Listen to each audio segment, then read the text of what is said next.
औरत ने काम खत्म किया और साइकिल से घर जाने की तैयारी की। अचानक उसके पीछे धीरे से एक फोन दिखा। शटर की आवाज से उसे एहसास हुआ कि उसकी चुपके से फोटो खींची जा रही है। उसने गुस्से में फोटो खींचने वाले को डांटा, लेकिन फोटोग्राफर ने मानने से इनकार कर दिया। उसने कहा कि जब वो इतनी सेक्सी ड्रेस पहनती है तो जरूर वो कोई सेक्स वर्कर होगी। असल में वो औरत एक बार में होस्टेस थी। आज उसने जो कपड़े पहने थे वो बार के अरबपति सीईओ को अट्रैक्ट करने के लिए थे, जो टॉप फ्लोर पर आते थे। काम के पहले दिन मैनेजर ने उसे बताया था, फर्स्ट और सेकंड फ्लोर के कस्टमर आम ऑफिस वर्कर होते हैं, बीच वाले फ्लोर के कस्टमर छोटे और मीडियम बिजनेस के मालिक होते हैं, टॉप फ्लोर के कस्टमर ऊंचे समाज के लोग होते हैं। सीईओ के लिए तो एक एक्सक्लूसिव प्राइवेट रूम भी है। ये सुनकर उस औरत ने सीईओ को अपना टारगेट बना लिया। इत्तेफाक से सीईओ को उस दिन अपनी सर्विस के लिए कुछ नए स्टाफ चाहिए थे। औरत जानती थी कि ये उसका मौका है। जैसे ही उसने टॉप फ्लोर के प्राइवेट रूम का दरवाजा खोला, इससे पहले कि वो सीईओ को देख पाती, असिस्टेंट ने उन सबको एक लाल लिफाफा दिया। उसने कहा कि सीईओ को कोई जरूरी काम आ गया है और उन्हें पहले घर जाने को कहा। औरत बहुत खुश हुई। पहले दिन बिना काम किए ही उसे लाल लिफाफा मिल गया। जब वो दोनों चले गए तो सीईओ खून से लथपथ कमरे से बाहर निकला। उसने असिस्टेंट को बिना कैमरे वाला रास्ता ढूंढने को कहा। फिर उसने ड्राइवर की जैकेट पहनी और पार्किंग लॉट की तरफ गया। दूसरी तरफ वो औरत एक लग्जरी कार के पास लाल लिफाफे के पैसे गिन रही थी। उसने जैसे ही पैसे कार पर रखे,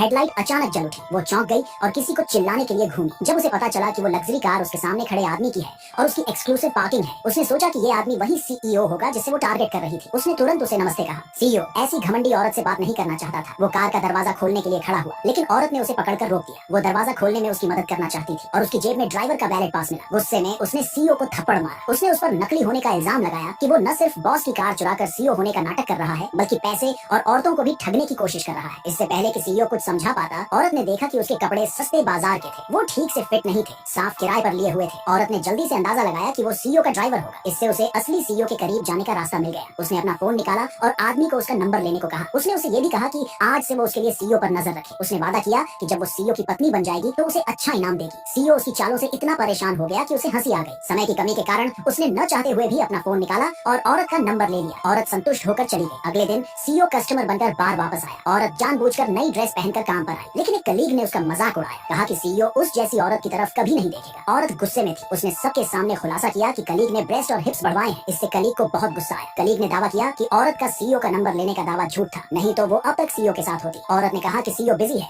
और जल्द ही उसे टॉप फ्लोर के प्राइवेट रूम में बुलाने के लिए किसी को भेजेगा। कलीग के सामने झूठ पकड़े जाने से बचने के लिए उसने पिछली रात सीईओ होने का नाटक करने वाले ड्राइवर से मदद मांगी। जल्द ही टॉप फ्लोर पर सीईओ को उस औरत का मैसेज मिला, लेकिन वो अपने गेम पर ध्यान दे रहा था तो उसने जवाब नहीं दिया। जब लोगों को पता चला कि सीईओ ने किसी को औरत को बुलाने नहीं भेजा है तो उन्होंने फर्श पर एक टिश्यू फेंक दिया और उसे मुंह से उठाने को मजबूर किया। औरत ने टिश्यू उठाया और अपनी कलीग पर फेंक दिया। अपने सीनियर होने का फायदा उठाकर कलीग्स ने दो नए एम्प्लॉय से औरत को पकड़ने को कहा। औरत की अच्छी दोस्त सही समय पर दौड़ कर आई और उन्हें रोक दिया। अगले ही पल औरत का फोन बजा। पिछली रात के ड्राइवर का जवाब देखकर उसने झूठ बोला कि सीईओ ने उसे टॉप फ्लोर पर बुलाया है।